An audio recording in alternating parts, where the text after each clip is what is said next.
তো এই নেটওয়ার্কস থিওরেমসের প্রথম এবং ইম্পর্টেন্ট বিষয় সেটা হচ্ছে কারশফের সূত্র। এই কারশফটাকে আগে জানতে হবে। কারশফটা হচ্ছে একজন জার্মান বিজ্ঞানী। এনার পুরো নামটা হচ্ছে রবার্ট বুস্তাম কারশফ, বিজ্ঞানী রবার্ট বুস্তাম কারশফ। তো তিনি সম্ভবত 1880 অথবা 1886, আমার মনে পড়তেছে না ঠিক, তিনি এই রকম সময়ে হয়তো একটা সূত্র আবিষ্কার করেছিলেন। সেই সূত্রটা হচ্ছে কিসের উপর জানো? সেই সূত্রটা হচ্ছে ইলেকট্রিক্যাল সার্কিটের উপর। এই ইলেকট্রিক্যাল সার্কিটের উপর তিনি এই সূত্রটা আবিষ্কার করেছিলেন। সূত্রটা এমন ছিল, তিনি দুইটা সূত্র আবিষ্কার করেন তার নাম দিয়ে। একটা সূত্র হচ্ছে কারশফের প্রথম সূত্র, আর একটা হচ্ছে কারশফের দ্বিতীয় সূত্র। এই কারশফের প্রথম সূত্রটা কিন্তু তিনি কি করতেন জানো? কারশফের প্রথম সূত্রটাকে বলা হয় কিন্তু কারশফ কারেন্ট ল, যেটাকে আমরা কেসিএল বলি। এবং কারশফের দ্বিতীয় সূত্রটাকে বলা হয় কারশফ ভোল্টেজ ল, যেটাকে আমরা কেভিএল বলি। দেখো, কারশফের প্রথম সূত্রটা আগে আমরা ব্যাখ্যা করি, তারপর আমরা কারশফের দ্বিতীয় সূত্র ব্যাখ্যা করব। প্রশ্ন কিন্তু এভাবে আসবে যে সংক্ষিপ্তে বা রচনামূলকে বলতে পারে যে কারশফের প্রথম সূত্রটি ব্যাখ্যা করো, বা বলতে পারে যে কারশফের কারেন্ট ল সূত্রটি ব্যাখ্যা করো, বা বলতে পারে কারশফের কেসিএল সূত্রটি ব্যাখ্যা করো। আমি প্রশ্নটা লিখতেছি, এভাবে আসবে কিন্তু পরীক্ষায়।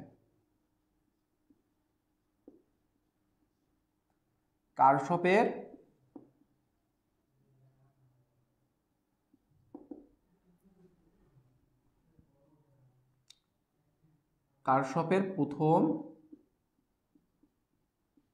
সূত্রটি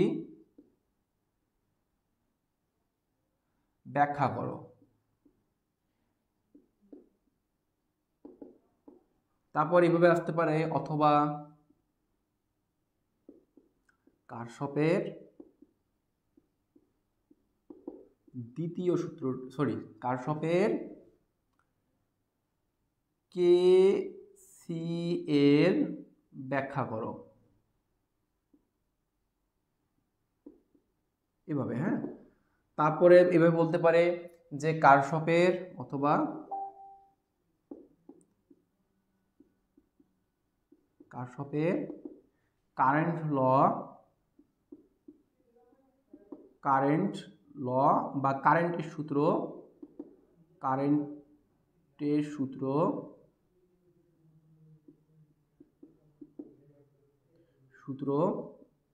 ব্যাখ্যা করো, এভাবে বলতে পারে। হ্যাঁ, অথবা এই প্রশ্নটা আরেকভাবে হতে পারে, বুঝছো? আরেকভাবে হতে পারে, কিরকম ভাবে? দেখাও যে আগত কারেন্ট সমান নির্গত কারেন্ট, এভাবেও আসতে পারে। তো বলা যাচ্ছে না। হ্যাঁ, আমি এভাবেও দেই যে দেখাও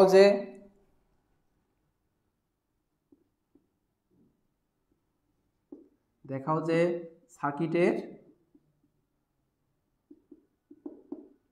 সার্কিটের কোনো একটি বিন্দুতে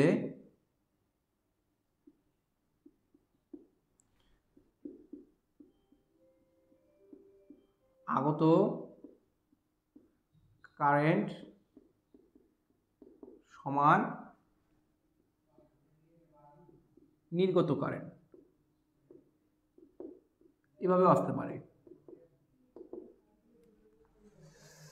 তো যাই হোক, দেখো, তো আমরা অ্যান্সারে চলে আসি। অ্যাট ফার্স্ট প্রথমেই যদি উত্তর করতে চাই তাহলে কিভাবে করতে হবে, দেখো।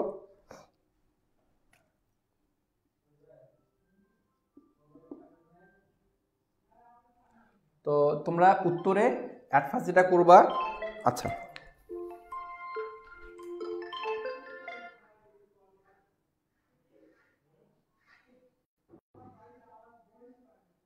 ওকে, সরি, কল আসছিল।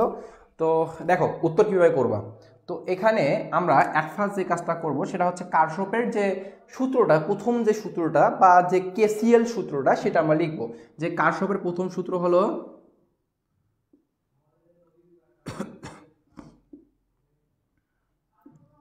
কারশফের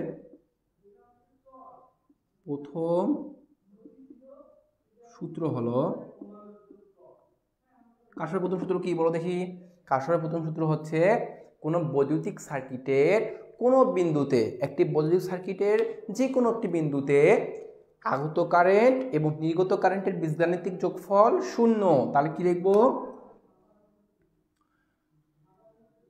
সার্কিটের একটি বৈদ্যুতিক সার্কিটের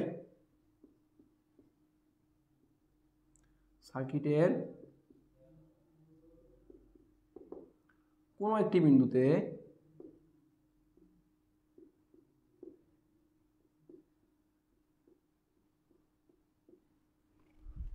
আগত কারেন্ট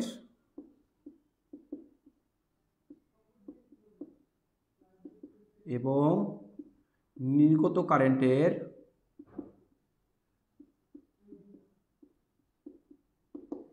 বীজগাণিতিক যোগফল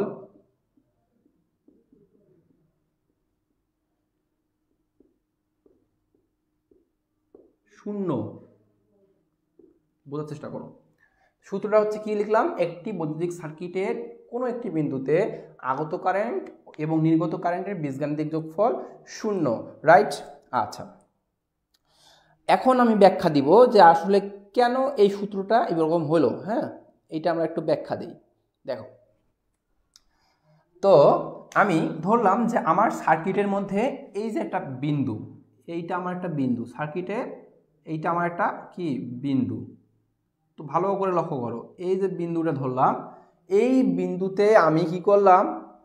কারেন্ট আমি আগত করালাম। এই বিন্দুটা ধরো আমি কারেন্ট কি করলাম? এটা আমার আগত হইলো। কি হলো? আগত। ভালো করে বোঝার চেষ্টা করো, কিন্তু এটা আমার কি আগত হচ্ছে। তারপর আমি কি করলাম? ওই কারেন্টটাকে নির্গত করলাম। দেখো ভালো করে চিহ্নগুলোর দিকে লক্ষ্য করবা। নির্গত করলাম। তারপর আবার একটা কারেন্টকে আমি কি করলাম? আগত করলাম। কোথায়? ওই বিন্দুতে। হ্যাঁ, তো এটাকেও আমি আগত করলাম। আবার কি করলাম? নির্গত করলাম। আবার ধরো যে আমি আরেকটা কারেন্ট আগত করলাম বা আরেকটা কারেন্ট আমি নির্গত করলাম। তোমার ইচ্ছা, তুমি ইচ্ছা মতো তুমি নিতে পারবা। ওকে, তাহলে এখন বোঝানোর খাতিরে আমি কি করলাম? আমি হচ্ছে এখানে এটাকে ধরলাম I1, অর্থাৎ I1 একটা আগত কারেন্ট ধরলাম, প্রথম আগত কারেন্ট। তারপর ধরলাম যে এটা আমার দ্বিতীয় আগত কারেন্ট, তোমার ইচ্ছা মতো তুমি নিতে পারবা। তারপর এটা ধরলাম আমি তৃতীয় আগত কারেন্ট, এটা ধরলাম চতুর্থ, এটা ধরলাম পঞ্চম, এটাকে I5 দ্বারা চিহ্নিত করলাম। তাহলে I1, I2, I3, I4, I5। তাহলে এই কারেন্টগুলো আমার কি, কোনো কারেন্ট আসতেছে এই বিন্দুতে, আবার কোনো কারেন্ট বের হয়ে যাচ্ছে। এই যে আমি বিন্দুটা দিয়েছি, এই বিন্দুটাকে আমি এখানে একটা 0 বা O ধরলাম। হ্যাঁ, তো দেখো আমরা লিখব যে ও বিন্দুতে এখানে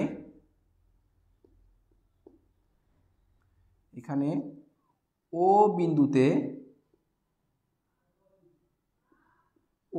দেখো তো ও বিন্দুতে কি হয়েছে? ও বিন্দুতে কি কি কারেন্ট দেখো তো আগত হয়েছে? I1 কারেন্ট আগত হয়েছে, রাইট? তীর চিহ্নগুলো দিকে লক্ষ্য করো, তীর চিহ্নগুলা। I1 কারেন্ট আসছে, তাই না? তারপর দেখো তো আর কোন কারেন্ট আসছে? I5 কারেন্ট আসছে। তারপর আর কোন কারেন্ট আসছে? I4 আসছে। তাহলে আমরা লিখি যে ও বিন্দুতে I1, তারপর লিখি হচ্ছে I4, তারপর লিখি হচ্ছে I5 আগত কারেন্ট। আচ্ছা, এবার লিখলাম আগত কারেন্ট। ওকে, লেখার পর এখন কি করবো বলো দেখি?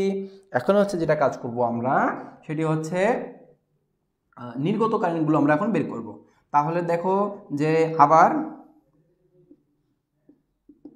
ও বিন্দুতে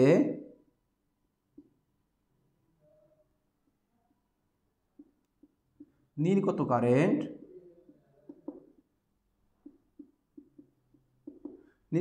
কি হবে? ও বিন্দুতে দেখো তো কি কি কারেন্ট বের হয়ে যাচ্ছে। আমার ও বিন্দু থেকে কি কারেন্ট বের হয়ে যাচ্ছে? I2 কারেন্ট বের হয়ে যাচ্ছে, রাইট? তারপর I3 কারেন্ট বের হয়ে যাচ্ছে। তাহলে আমরা লিখি যে I2 কারেন্ট এবং I3 কারেন্ট। ওকে, আচ্ছা, এখন দেখো, এখন সূত্র অনুসারে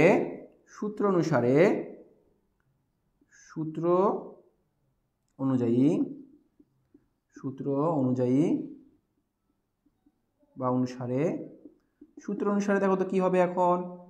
সূত্র অনুসারে কি বলছে, বলছে যে কারশফের প্রথম সূত্র অনুসারে দেখো কি, একটি বৈদ্যুতিক সার্কিটের কোনো একটি বিন্দুতে আগত কারেন্ট এবং নির্গত কারেন্টের বীজগাণিতিক যোগফল শূন্য হবে। তাহলে আমার আগত কারেন্টগুলো কি দেখো তো, আগত কারেন্টগুলো কি এখানে এই যে আমরা লিখছি যে ও বিন্দুতে আগত কারেন্ট I1 যোগ I4 যোগ I5,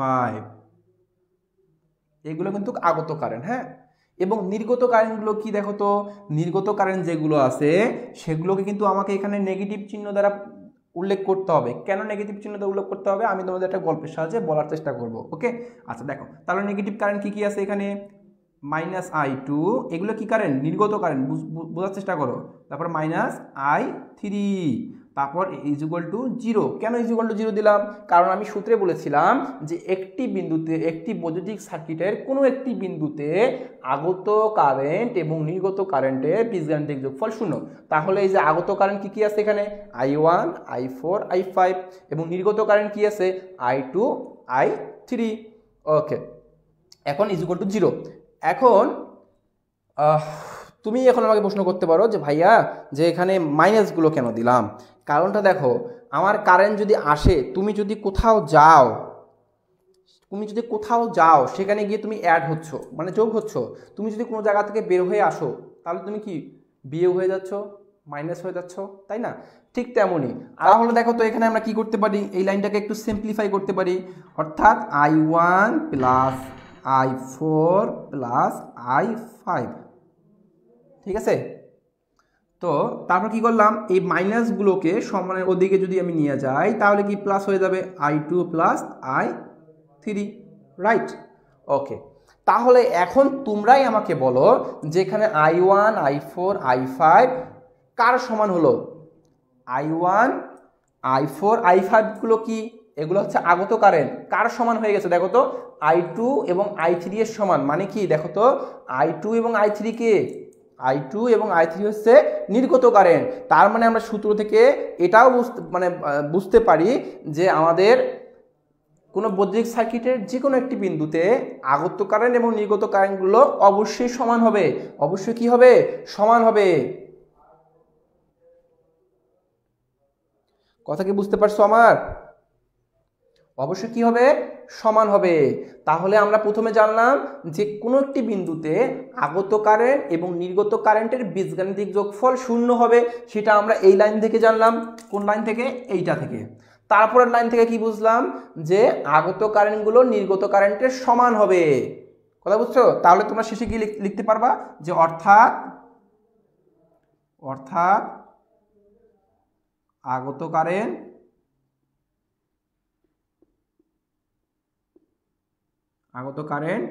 নির্গত কারেন্টের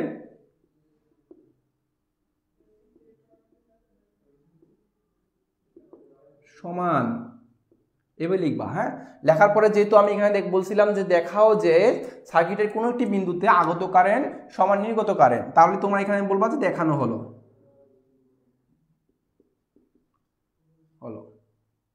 তোমরা কি আমার কথা বুঝতে পারো? একটু কমেন্ট করে জানাও তো।